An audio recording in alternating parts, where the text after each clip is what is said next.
అందరికీ నమస్కారం. నేను మీ గోపాల్ అయ్యంగార్. మీరందరూ కూడా thesimple.astrologer.com అనేటువంటి నా యూట్యూబ్ ఛానల్ని సబ్స్క్రైబ్ చేస్తారని ఆశిస్తున్నాను. అలాగే మీ స్నేహితులకి బంధువుల గురించి నా గురించి తెలియజేస్తారని ఆశిస్తూ, మీకు జ్యోతిషపరంగా ఎటువంటి సందేహాలు ఉన్నా, జాతకాలు చెప్పించుకోవాలనుకున్నా పైన ఇచ్చిన 3 నెంబర్లలో నన్ను కాంటాక్ట్ చేయండి. మీ యొక్క వాట్సాప్లో మీ పేరు, date, time of birth, place of birth పంపించండి. మీ జాతకం రెడీ అవుతుంది.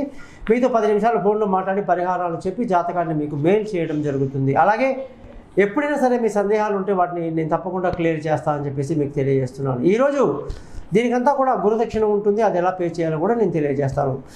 ఈరోజు ముఖ్యంగా మనం తెలుసుకోవాల్సిన విషయం ఏంటంటే, ప్రభాస్ జాతకం గురించి చాలామంది అభిమానులు ఉన్నారు. ఆయనకి బాహుబలి 1, బాహుబలి 2 ఆయనని ప్రపంచ ప్రఖ్యాత హీరోగా మనం ఎంతోమంది ఇంగ్లీష్ యాక్టర్లని, అమితాబ్ బచ్చన్ లాంటి బాలీవుడ్ యాక్టర్లని చెప్పుకుంటాం. ఆ లెవెల్కి మన ప్రభాస్ వెళ్ళిపోవడం జరిగిందనమాట. ప్రపంచంలో ఆయన అంటే తెలియని వాళ్ళు లేరు. చైనాలో ఏమిటి, జపాన్లో ఏమిటి, అమెరికాలో ఏమిటి, అన్ని కంట్రీస్లో కూడా బాహుబలి 1 and 2 మంచి భారీ వసూళ్లు బాగా వచ్చాయి. మంచి పేరు అనేది ప్రభాస్కి వచ్చిందనమాట. 2015 జూలై 10వ తారీఖు నాడు బాహుబలి 1 అనేది వచ్చిందండి. చాలా మంచి హిట్ వచ్చింది. దానికంటే కూడా మనకి 2017 ఏప్రిల్ 30వ తారీఖు 2017లో బాహుబలి 2 వచ్చింది. ఆ తర్వాత మంచి కలెక్షన్, చాలా మంచి పేరు వచ్చేసింది అనమాట బాహుబలి తర్వాత ఏం జరిగింది మరి? అదే రేంజ్లో అతను ఎంతో పైకి వెళ్ళాలి. మీరు ఎగ్జాంపుల్ చూడండి, షోలే సినిమా ఉంది. షోలే సినిమాలో మెయిన్గా మనకి హీరో ధర్మేంద్రనే కనిపిస్తాడు. అమితాబ్ బచ్చన్ అంత పెద్ద యాక్టరు, ఈరోజు మనకు ఆయన ప్రపంచ ప్రఖ్యాత మహానటుడు కావచ్చు, కానీ ఆ రోజుల్లో ధర్మేంద్రదే పై చేయి ఉండేది. అందులో ఆయనతో నటించినప్పుడు అమితాబ్ బచ్చన్ని చనిపోవాల్సిన సీన్ కూడా మనం చూసాం. అక్కడి నుంచి మొదలైన యాత్ర అమితాబ్ బచ్చన్ది ఇవాళ ప్రపంచంలో అత్యంత ఉన్నత స్థితిలోకి పెట్టింది. అలాగే ప్రభాస్ కూడా ఉండాలి కదా అదే పరిస్థితిలో. ఈ 5 సంవత్సరాలు ఏం జరిగింది అనేది మనం గమనిద్దాం. అలాగే మీరు ఆనంద్ అనే సినిమా చూడండి, మన అమితాబ్ బచ్చన్ గారిది. అందులో కూడా ఆయన పోర్షన్ బాగా తగ్గించడం జరిగిందనమాట ఆ సినిమాలో. కాబట్టి ఇవన్నీ కూడా మనకు చూస్తున్నప్పుడు ప్రభాస్ యొక్క డిమాండ్ 19, 20, 21, 22లో ఎక్కడో వెళ్ళిపోవాల్సిన హీరో అంత కష్టపడి రాధేశ్యామ్ సినిమా తీసినప్పుడు ఆ సినిమా కూడా ఏమిటి మరి, వీళ్ళు ఏమైనా కళ్ళు మూసుకొని సినిమా స్టోరీలు వింటున్నారా, లేదా ఎక్కడ పప్పులో కాలు వేశారు? అంత జ్ఞానం ఉండి కూడా సినిమా ఫీల్డ్లో పెద్ద పెద్ద టాప్ డైరెక్టర్లు ఉన్నారు, వాళ్ళ స్నేహితులు ఉంటారు, బంధువులు ఉంటారు. ఏమయ్యా రాధేశ్యామ్ సినిమా తీసావు, ఇందులో ఇది తప్పుంది, ఈ సినిమా హిట్ అవ్వదు, భారీ అంచనాలతో ఈ సినిమా తీశారు, మరి ఎందుకు ఫ్లాప్ అయ్యింది అంటే, జ్యోతిష పరంగా మాత్రం నేను మీకు సరైనటువంటి సమాధానం చెప్పగలను. ఎందుకంటే ఎవరు ఏ కథ రాసినా, ఎవరు ఏ విధంగా డైరెక్షన్ చేసినా, ఏది జరిగినా కూడా సినిమాలో హీరో పాత్ర చాలా చాలా ఇంపార్టెంట్ అండి. ప్రభాస్కి ఎంత నెగిటివ్ టైం జరుగుతుందంటే మీరు ఆశ్చర్యపోతారు. ఆయన జాతక ప్రకారంగా ఏం జరిగింది అని కానీ మనం ఆలోచిస్తే, ఈ ప్రభాస్కి 23వ తారీఖు అక్టోబర్ నెల 2018న కేతు మహాదశ స్టార్ట్ అయిందండి. ఇది 7 సంవత్సరాలు ఉంటుంది. అంతకుముందు ఎవరో చెప్పినట్టు ఆయన చాలా సినిమాలు తీశారు. చాలా సినిమాలు నేను కూడా చూశాను చిన్నప్పుడు. మిర్చి ఇలాంటివన్నీ చాలా చూసాం. అదంతా 20 సంవత్సరాలుగా ఆయన సినీ ఫీల్డ్లో ఉన్నాడు. కానీ ఈ 17 తర్వాత, అంటే దాదాపు 15 సంవత్సరాలు ఉన్నాడు. ఆ తర్వాత ఈ 5 సంవత్సరాలు పెద్దగా హిట్ అవ్వట్లేదు. ఏం జరిగిందంటే కేతు మహాదశ వచ్చిందండి. కేతు మహాదశ జాతకంలో వచ్చిన వాళ్ళది చూశాను స్వామి. కేతు కానీ జాతకంలో బాగోలేకపోతే హిమాలయాకు వెళ్ళిపోతారు. తీవ్రమైన వైరాగ్యం ఉంటుంది, దేని పట్ల ఆసక్తి ఉండదు. సంసారము, కుటుంబము, వ్యాపారము, దేని పట్ల ఆసక్తి ఉండదు. అది కేతు దశ అంటే. బైరాగులై తిరుగుతారంట కేతు దశలో. అది ఉండేది 7 సంవత్సరాలే. మరి శుక్ర మహాదశ ఇప్పుడు రాబోతుంది. ఆయనకి 20 సంవత్సరాలు ఉంటుంది. ఆ శుక్ర మహాదశ అది 2025లో ఉంటుంది. కాబట్టి మొత్తంగా చూసుకుంటే మనము ప్రభాస్ యొక్క జాతక చక్రాన్ని ఇవాళ పూర్తిగా చదువుదాము. ఎవరైనా సరే ప్రభాస్కి సహాయం చేయాలి అనుకున్న వాళ్ళు మాత్రం తప్పకుండా నా యొక్క ఫోన్ నెంబర్ని మీరు పైన ఇచ్చిన దాన్ని మీరు చేయండి. తప్పకుండా ఆయనకు పరిహారం ఒకటి ఉంది, అది చేయటం వల్ల జీవితంలో అత్యంత ఉన్నత స్థితికి ఆయన మళ్ళీ చేరుకుంటారని చెప్పేసి మీకు హామీ ఇస్తున్నాను. ప్రభాస్ యాక్టర్ గారిని చూసుకుంటే మనకు 23వ తారీఖు అక్టోబర్ నెల 1979 ఆ రోజు వచ్చేసి మనకు ట్యూస్డే అంటే మంగళవారం రోజు పుట్టారు. ఆ రోజున చెన్నైలో జన్మించడం జరిగింది. ఆయన జాతకం ప్రకారంగా ఆయనది ధనుసు లగ్నము, వృశ్చిక రాశి, విశాఖ నక్షత్రము, అలాగే పాదము 4వ పాదంలో పుట్టారు. తదియ తిథి ఆ రోజు శుక్లపక్షంలో ఉండింది. అలాగే ఈయనకు రాక్షసగణము అంత్యనాడి ఆ నక్షత్రం అన్నమాట, ఇది విశాఖ. అలాగే ఈయన జాతకంలో ఈయన ప్రభాస్ అని పేరు పెట్టుకున్నారు, కానీ ఈయన జాతకంలో తా అనే అక్షరంతో పేరు రావాలి. తరుణ్ లాంటి, తేజ లాంటి పేరు ఏమైనా ఉంటే బాగుండేది అనమాట, జన్మనామంగా ఉండాల్సింది. ఈయన లక్కీ నెంబర్ వచ్చేసి 5, 1, 2, 3, 7 చాలా మంచిది, పనికిరానిది 8 నెంబర్ పనికిరాదు. ఈయనకు ఇప్పుడు జరుగుతున్న వయసు ప్రకారంగా చూసుకుంటే ఈయనకి కరెక్ట్గా 43వ ఏట ఈ యొక్క అక్టోబర్ 23వ తారీఖు నాడు నిండుతుంది అనేసి మనకు తెలియజేయడం జరిగింది. ఇలా 43 చాలా మంచి టర్నింగ్ పాయింట్, అలాగే 50వ ఏట కూడా ఈయనకు మంచి టర్నింగ్ పాయింట్ ఉంటుందని చెప్పేసి మనం చెప్పొచ్చు.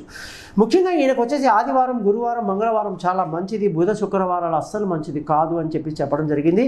అలాగే ఈయనకు సాయంత్రం పూట బాగా హుషారుగా ఉంటారు, ఉదయం మధ్యాహ్నం కూడా ఈయన డల్గా ఉంటారు. ఈవినింగ్లో ఏ పని మొదలుపెట్టినా చాలా సక్సెస్ఫుల్గా ఉంటుంది.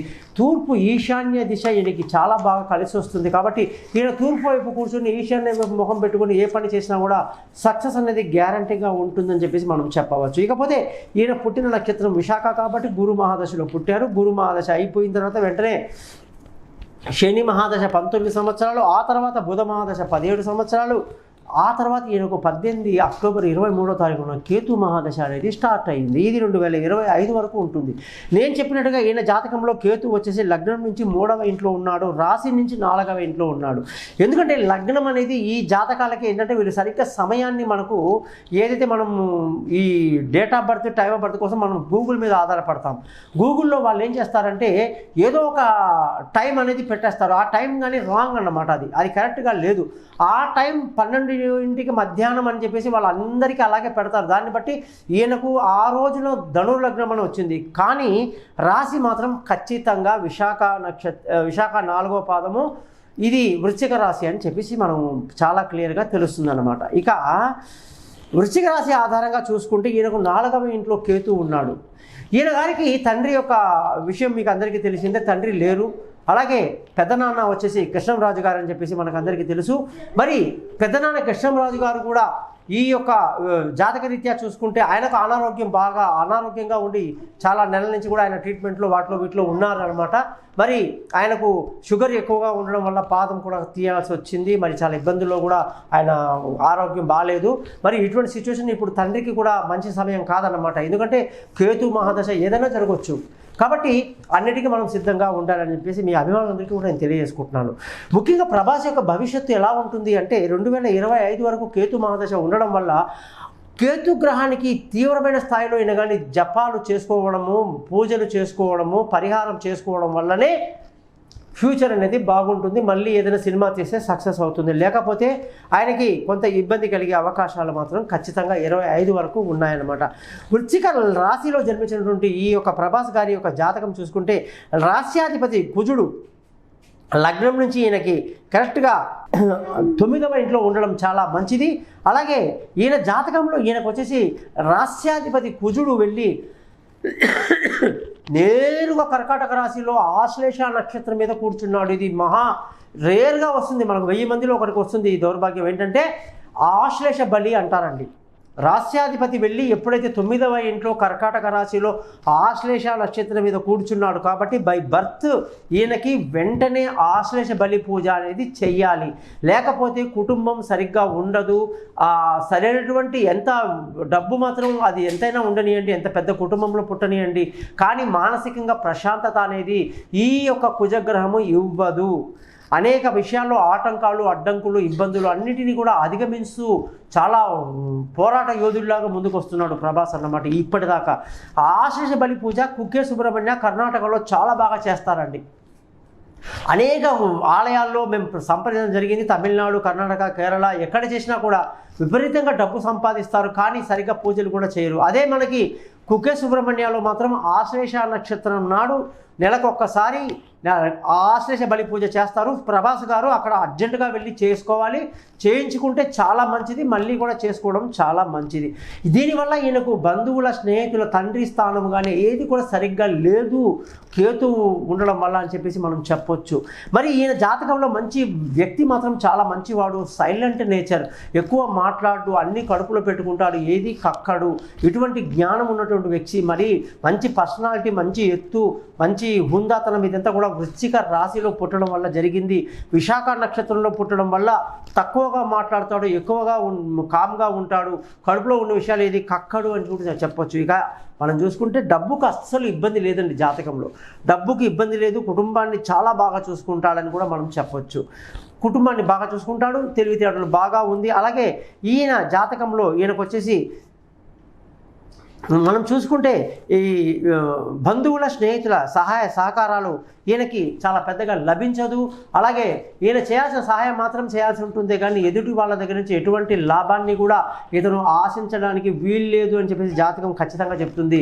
అలాగే ఈయన పేరు మీద విలువైన వస్తువులు కానీ ఆస్తులు కానీ విలువైనటువంటి ఏదైనా సరే చాలా బాగా ఉంటుంది, మంచి డెవలప్మెంట్లో ఉంటారు. ఈయన జాతకానికి ఇవన్నీ కూడా బాగా కలిసి వస్తాయని కూడా మనం బాగా చెప్పవచ్చు. ఇక ఈయన జాతకానికి సంతాన యోగం చాలా బాగుంది, కొడుకు పుట్టే అవకాశం ఈ జాతకానికి చాలా బాగా కల్పిస్తుందని చెప్పి చెప్పొచ్చు. ఈయన చాలా తెలివైన వాడు, ఏకసంతగ్రాహి, ఏది చెప్పినా కూడా వెంటనే గ్రహిస్తాడు, దాన్ని అలాగే అప్పచెప్తాడు కూడా, మంచి డైలాగ్ కింగ్ అని కూడా మనం చెప్పొచ్చు. ఇకపోతే ఈయన జాతకంలో ఈయనకి నరదృష్టి బాగా ఉంది, జనాల ఏడుపు, ఈయన డెవలప్మెంట్ మీద ఈయన బంధువుల స్నేహితుల ఏడుపు ఎక్కువగా ఉంటుంది, కానీ ఎవరు కూడా మనకి బయట కనిపించరు. కాబట్టి మనం ఆ విషయంలో కూడా ఈయన జాతకంలో నరదృష్టి బాగా ఉంది కాబట్టి చక్కటి పరిహారం చేసుకోవాల్సిన పరిస్థితి ఈయన జాతకంలో ఉంది అని చెప్పేసి అది మేము వాళ్ళని కన్సల్ట్ చేసినప్పుడు తప్పకుండా చెప్తామని మీకు తెలియజేస్తున్నాం. ఇకపోతే ఈయన భార్య స్థానం ఎలా ఉంది జాతకంలో అంటే ఈయనకి భార్య స్థానంలో కొంత ఇబ్బంది కలుగుతుంది. కాబట్టి భార్యాభర్తల మధ్య పెద్దగా అన్యోన్యత అనేది పెద్దగా కనిపించట్లేదు, కానీ భార్యాభర్తల యొక్క జీవితం మాత్రం బాగానే ఉంటుంది, పెద్ద ఇబ్బంది ఏం లేదని కూడా చెప్పవచ్చు. అలాగే ఈయన జాతకానికి భాగస్వామ్యంలో పార్ట్నర్షిప్లో వ్యాపారం పనికిరాదు, ఆయుష్ చాలా బాగుంది అని చెప్పొచ్చు. ముఖ్యంగా ఈయన జాతకంలో అదృష్టం, తండ్రి స్థానం, తండ్రి వల్ల, పెద్దనాన్న వల్ల, ఈ యొక్క కృష్ణరాజు గారి వల్ల, ఆయన అనుగ్రహం వల్ల, పేరులో ఆయన ద్వారా సినీ ఫీల్డ్కి పరిచయం అవ్వడం, తన యొక్క ప్రతిభను చూపించుకునే అవకాశం కూడా తండ్రి ద్వారా వచ్చింది. కాబట్టి తండ్రి ఆశీర్వాదాలు బాగున్నాయి, అదృష్టవంతుడు, న్యాయంగా ధర్మంగా ప్రభాస్ జీవిస్తాడని చెప్పొచ్చు. ఇకపోతే సమాజంలో ఈయనకు చాలా ఎంత కష్టపడ్డా కూడా ఈయనకి తగినంత గుర్తింపు ఉండదేమో అనేటువంటి ఒక ప్రశ్న అనేది జాతకరీత్యా ఉదయిస్తుంది. సొంతంగా ఈయన వ్యాపారాలు గట్రా చేస్తే నష్టానికి అవకాశం ఉంది. కాబట్టి ఈయన వ్యాపారం చేసేటప్పుడు బాగా ఆలోచించి వ్యాపారాన్ని చేయాలి, తొందరపాటు పనికిరాదు, మనిషి ఖర్చు మాత్రం అదుపులో ఉంటుందని చెప్పొచ్చు. ఈయన జాతకానికి ఇప్పుడు కానీ చూసుకుంటే వృశ్చిక రాశి కుజగ్రహానికి పరిహారం చేయాలి, కేతు గ్రహానికి పరిహారం చేయాలి. కాబట్టి అవి చేసుకోవడం వల్ల ఈయన ఈ సినీ రంగంలో ఇంకా ముందుకు వెళ్తాడు. అలాగే ఎన్నో అడ్డంకులు రాబోతున్నాయి, వస్తాయి, వాటిని అధిగమించి ముందుకు వెళ్తాడు కేతు మహాదశలో అని చెప్పేసి మీ అందరికీ తెలియజేస్తూ, జ్యోతిషపరంగా మీకు ఎటువంటి సందేహాలు ఉన్నా కూడా మీరు నన్ను కాంటాక్ట్ చేస్తారని ఆశిస్తూ మీ నుంచి సెలవు తీసుకుంటున్నాను. మీ గోపాల అయ్యంగార్. నమస్కారం.